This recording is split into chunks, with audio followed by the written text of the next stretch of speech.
Welcome to Introverts Own Your Voice. I'm Tom Marcoux. And I'm Johanna McLeod. This episode is the 3 a.m. Insight, your guide to real success. Johanna, tell me about a time that you experienced an insight, something that changed your point of view about something. At one point, I was doing an article for an online forum, and I got the inspiration of a single phrase, your fight may be someone's light. Wow, that's terrific. Your fight may be someone's light. So that means that any kind of suffering that one is going through, it actually may be a process or an opportunity that you learn how to work with that, and then someone else can learn from you? Even just struggling to learn may give somebody else the hope to try to do the same thing. Well, terrific. So you were concentrating, you were focused. That's how this just showed up? Yeah, it just came out through my heart onto the page. Wow. So that's a big part of what we're talking about with the 3 a.m. insight, is that when an insight comes along, you need to capture it because it's like waking up from a dream. And many times people will say that they don't remember their dreams. And without an intention and without focus and without a process like having paper or an audio recorder right next to your pillow, at the nightstand there, you won't be able to capture these insights. Now, in particular, we're talking about the 3 a.m. insight, your guide to real success. So we are talking about prosperity. We're talking about abundance. We're talking about doing something that gives you fulfillment and that you have a happy journey. The opposite of this would be some form of success that's empty. Yes.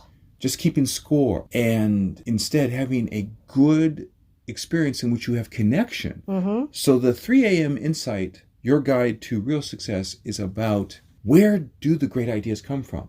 And I've discovered in working with clients and with my own mentors and with my own coaches, I've discovered that great ideas rise in dialogue. Oh, wow. Very interesting. So I'll share that again. Great ideas rise in dialogue, which is one of the reasons why I really like these broadcasts that we do, because many times we're finding things as we express it in the first take, in the first time we try something. So recently I was at a conference and I went to that microphone and I asked the panelists a question. And apparently my question was so interesting that a couple of people came to me to talk to me. Oh, wow. How fun. It is fun. One of those people asked me a question. So, Tom, what do you do? Tell me about that in 12 words or less. At the moment the gentleman asked that, I could have gone to something I normally say, but I took just that moment and let something as an ad-lib, as an impromptu, as opening your heart like I did? Yes, exactly. And I said this, I help people connect and develop trust so they can rise out of fear. I've never said that before. That question. He asked for 12 words. I gave him a bonus 2 words. But I said, just a moment. And I pulled out my notebook and I wrote that down. I captured it. So let me go back to this idea that great ideas rise in dialogue. The 3 a.m. insight is that you're going to engage in a dialogue that's different. At 3 a.m., if you wake up out of sleep or if you're up late, you may find yourself in a dialogue with your longing. And longing inside you, inside your heart, may be calling you to your higher expression of your life and of your destiny. So this dialogue with longing, which means that you got to be okay with sitting with the pain. So, Tom, are you talking about being closer to higher power at that time? I'm going to leave that to our listeners. I'm a spiritual guy, so I can relate to that. You could say closer to your subconscious mind. You could say closer to your true self. Because the true self is not the self that's the ego self that's all clogged up by fear. And at the same time, though, I'm talking about dialogue. If you're up late or you wake up out of a sleep, you may actually wake up in dialogue with fear. I have a couple of articles up on medium.com. I talk about the idea that we want to measure by our heart, not by others' approval. My point here is that to connect with your heart or your soul or your subconscious mind or your true self that is not all clogged up by ego and fear, you need to be in dialogue with a different part of yourself. But if you ignore fear, it can bring more interference.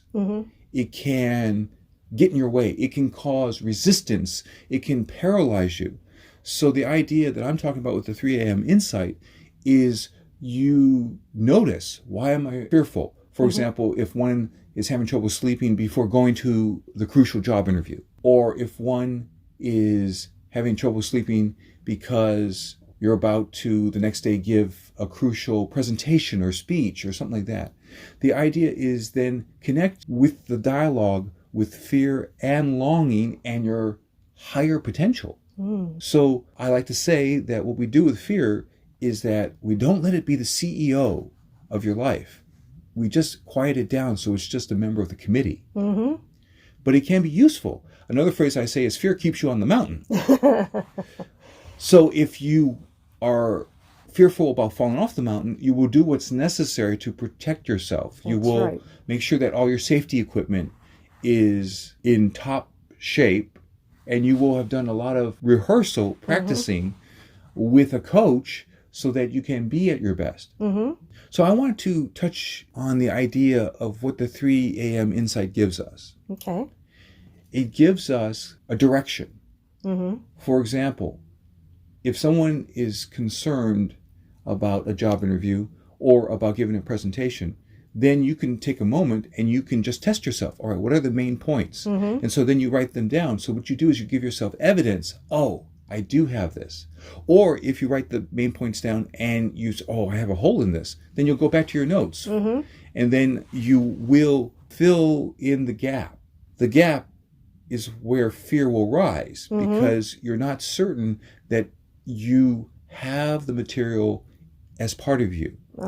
Now, the other thing about the 3 a.m. insight is that because it's quiet, you might be able to touch on some part of yourself that you're normally not able to do. I know that if my family members are awake near me, then I'm paying attention to them, which means I need the 3 a.m. insight for my own journey. I need the quiet. There are times where I'm working on a writing project, a novel, or another nonfiction book, and I might write all the way up to 3 a.m. or to 4 a.m. because I want the quiet and I want access to the dialogue with the subconscious mind, to the dialogue with my true self. And for those who are interested in some form of spirituality, a dialogue with your higher power. However that might work for the individual. I appreciate that you actually mentioned higher power. Well, thank you. And there is this wonderful feeling of purpose and comfort for anyone who does connect to the idea or the experience of connection with higher power. It is basically a opportunity that some people feel called to. This is amazing. This leads us right into our Marcoux moment. During a Marcoux moment, I share an excerpt from one of my 47 books up on Amazon. So the title of the book is The Hidden Power of the And Universe. Subtitle is Abundance, Happiness, Prosperity Along Your Spiritual Path. Here on page 7, the airplane wing raced toward my cameraman's head. He was supposed to crouch down and let the wing swoosh safely over him, but he was standing. As the feature film director, I watched the whole set, in this case, the runway at San Luis Obispo Airport. I ran, grabbed the cameraman, pulled him downward, and the wing cut the air above our heads. As I caught my breath, I was grateful that I had not hesitated and that I had acted swiftly to protect my crew member. And I was grateful and excited that I was directing my first feature film. Later, upon reflection, I realized that manifesting my big first-time director opportunity was not just the product of the law of attraction. 2 other laws were involved: the law of creation and the law of being. With even more reflection, I also realized that the hidden power of the And universe had worked in my favor. So we move on to page 9, and here's a quote from Sophia Bush. You are allowed to be both a masterpiece and a work in progress simultaneously. And now I'm going to give a bit of the definitions of the 3 laws that we're talking about. Law of attraction, the operating principle of the universe that similar energies are drawn together. Law of creation, the operating principle of the universe that when you take action, you create new possibilities. Law of being, the operating principle of the universe that renewal and gratitude nourish you so you can have sustained prosperity, abundance, and fulfillment. The central idea of the law of being is to shift to an empowered state of being. A reliable way to experience more joy and peace is to focus on what you're grateful for.